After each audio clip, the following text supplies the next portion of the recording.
তারা সবাই দিনের বেলা রোজা রাখতেন এবং রাতের বেলায় তাহাজ্জুদের জায়নামাজে আল্লাহ তাআলার কাছে রোনাজারি করতেন শুধুমাত্র উম্মতের হেদায়েতের জন্য, কিভাবে উম্মত জাহান্নাম থেকে বেঁচে জান্নাতে যেতে পারে।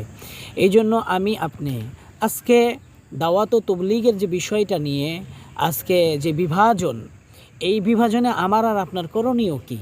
আজকে ইজতেমাকে নিয়ে যে বিভাজন, এই বিভাজনের সময় আমার আর আপনার করণীয় কি? আমরা যারা সাধারণ মানুষ আছি, আমাদের সবচাইতে বড় যেই করণীয়টা সেটা হচ্ছে ওলামা ইকরামের দ্বারপ্রান্ত হওয়া, ওলামা ইকরামের দ্বারস্থ হওয়া।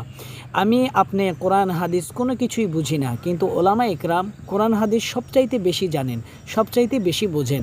দাওয়াত ও তবলিগ কোরআন এবং হাদিসের কোথায় আছে, কিভাবে আছে, নবী রাসূলদের দাওয়াত ও তবলিগের ধরনটা কেমন ছিল, এটা আমার আর আপনার চাইতে ওলামা ইকরাম সবচাইতে বেশি জানেন।